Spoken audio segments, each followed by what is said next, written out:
Weekend आणि नाताळच्या सुट्ट्या अशा दुहेरी संगम साधून सध्या कोकणातले पर्यटक जे आहेत ते समुद्र किनाऱ्यांवरती या ठिकाणी वळलेले पाहायला मिळत आहेत। त्यांची पावलं जी आहेत ती समुद्र किनाऱ्यांवरती वळलेली आहेत आणि त्याच अनुषंगानं सध्या समुद्र किनारे हे जे आहेत ते पर्यटकांनी फुलून गेलेले पाहायला मिळत आहेत आणि दरवर्षीप्रमाणे यावर्षी देखील किनाऱ्यावरती साहसी खेळ अनुभवण्याची या ठिकाणी पर्यटक जे आहेत ते मोठ्या प्रमाणावरती या ठिकाणी आलेले पाहायला मिळत आहेत।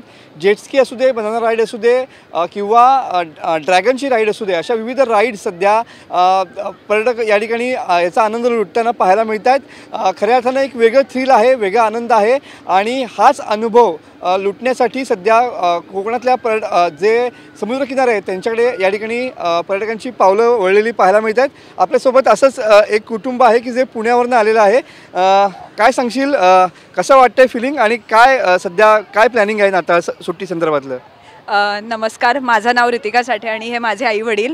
आम्ही 3 दिवस झाले कोकणला आलो आहे आणि मी ठरवलं होतंच की कोकणला यायचं तर गणपतीपुळेचा बीच एन्जॉय करायचाच आणि ॲडव्हेंचरस गेम्स आणि ह्या ज्या सगळ्या राईड्स आहेत त्यासुद्धा धमाल केल्या आम्ही। मला समुद्र स्वतःला खूप आवडतो, एक शांतता आणि जे इनर फिलिंग असतं ना ते वेगळंच असतं। त्यामुळे माझं सगळ्यांना सांगणं आहे की आवर्जून या, फक्त आलात की आपण आपली स्वतःची काळजी घ्यायची आणि दुसऱ्याची स्वतःची सुद्धा काळजी घेऊन छान एन्जॉय करायचं। कोकण खूप सुरेख आहे, देवाने आपल्याला खूप छान वरदान म्हणून दिली आहे कोकण भूमी, तर त्याचा आपण मनापासून आनंद घ्यायचा।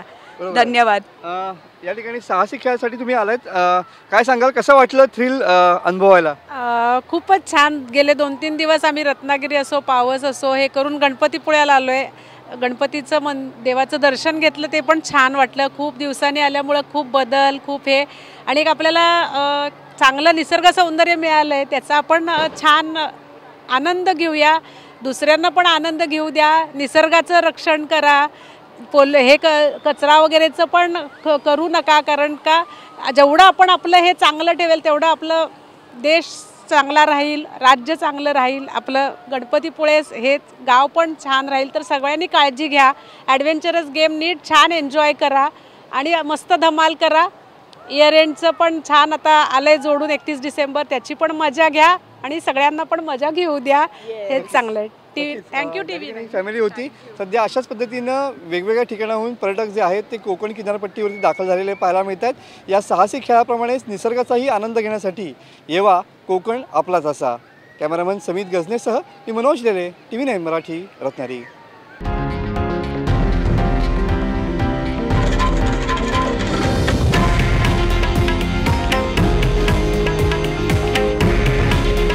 हे आहे देशातील नंबर 1 न्यूज नेटवर्क आणि आपण पाहत आहात TV9 मराठी। काळजी तुमची, हित महाराष्ट्राचं।